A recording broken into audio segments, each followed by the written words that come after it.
Cheesy the Podcast, presented by Just Cheesy Productions.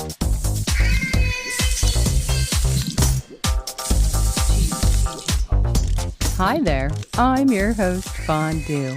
In this week's episode, we're going to talk about 2 more cheeses that we didn't know. Nice. We're going to find out what tears and belly buttons have to do with cheese. What? Why? We're going to talk about a tragic tractor-trailer fire. Oh. And, of course, we're going to tell a very cheesy joke. Oh, yeah. Stay tuned for Season 2, Episode 15 of Just Cheesy, the podcast.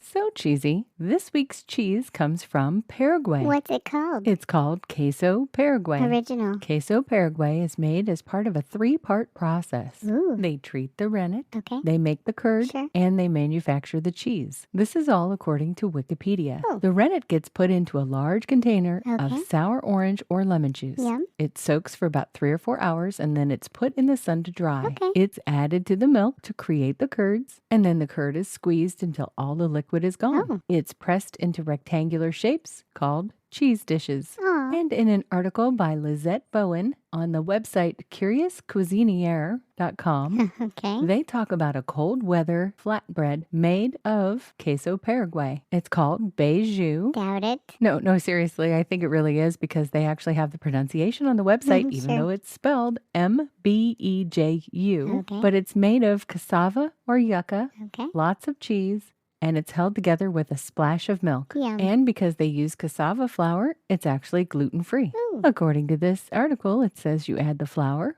butter, Okay. salt, and cheese to a bowl. You roll it in your finger until it becomes crumbs. Crumbs. Add enough of the beiju mixture to cover the bottom of a pan, Okay. almost like a pancake, and then you Yum. flip it. Ooh. It looks kind of like a rice cake, and they say it's served with a cup of coffee or a hot beverage. Yum. Our next cheese can be found in Syria and Lebanon. Ooh. According to Hadia's LebaneseCuisine.com, Shanklish, I believe that is the pronunciation, Sure. is a Middle Eastern version of blue cheese. Yum. And according to the website, this is the only cheese that's aged in the region. Really? It's thought that Shanklish may have originated from Kurdistan Ooh. because Shanklish is a compound word derived from Kurdish stan, meaning terracotta pot, and karish, Okay. which is a Bedouin term for fermented milk. Wow. And apparently the making of the cheese is very labor intensive. Ooh. You need to form curds, separate it from the whey, No way. strain it till dry,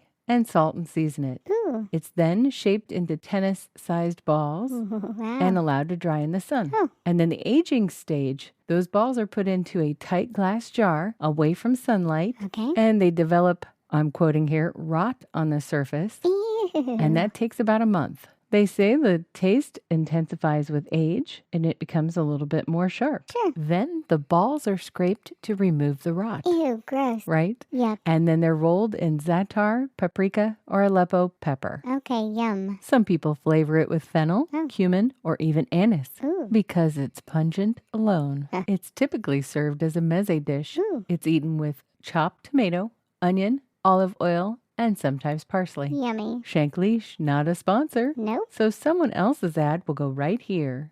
I've got a story that might actually knock your socks off. Okay. If you recall, back in Season 1, Episode 3, we talked about Brevibacterium linens. B. linens is present on the human body, and it's the bacteria that makes your feet stink. Ew. This bacteria is used often in washed rind and smear ripened cheeses such as Munster and, you guessed it, Limburger. Ew. Back in 2013, there is a scientist that had a new idea. Really? According to Wired.com and the website Agapicus.com, Christina Agapicus was a biologist working on her postdoc at UCLA Okay. when she teamed up with Sissel Tolas, an odor artist What? and researcher from Norway, to craft 11 cheeses from bacteria found on the human body. Ew. Oh, yeah. Why? It says here each wheel is a microbial sketch of the subject's microbial makeup in the Okay. form of And I'm quoting them, delicious looking cheese. No. But let me tell you where they got the bacteria. Okay. Armpits, No. mouths, Oh. belly buttons, What the? hands, Nope. feet, No. toes, ears, and noses. Holy cow. Agreed. And among the donors, they had artists, scientists, and cheesemakers. Interesting. The bacteria was inoculated into fresh, pasteurized, organic whole milk Okay. and incubated overnight at 37 degrees Celsius. The milk was made into curds, strained and pressed, Okay. and yielded unique smelling fresh cheeses. Ugh. They said so even if the bacteria from a human's armpit sweat was used, Ew. it doesn't necessarily mean that the dairy will smell or taste like an armpit. Ugh. They said the main point of the project is that these are just normal cheeses. No, not normal. They said there's much more to a person's body odor and a cheese odor than the few strains they collected and grew and put into the cheese. Yuck. And they said you probably won't die if you eat it, but taste it at your own risk. Nope. I don't think I've ever been more ready to say this, but it's time for my favorite segment. Me too. This week in cheese. Apparently, on August 18th at about 1 p.m. in Jasper County, Missouri, there was an accident with a tractor trailer. Oh no. According to KOAMnewsnow.com, a driver said he noticed smoke in his rearview mirror.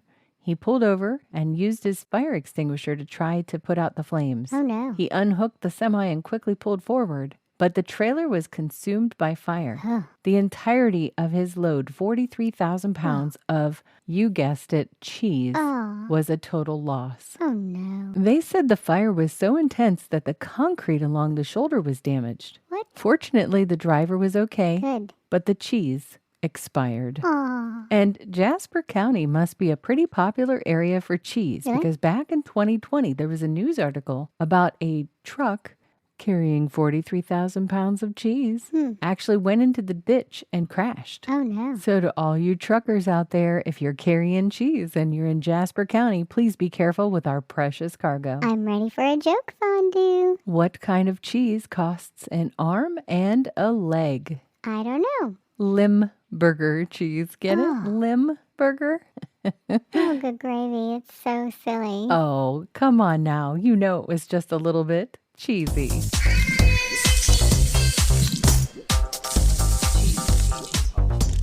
Thanks for listening to Just Cheesy, the podcast. We appreciate Thanks. all of the listeners from around the world. Stay cheesy, everybody.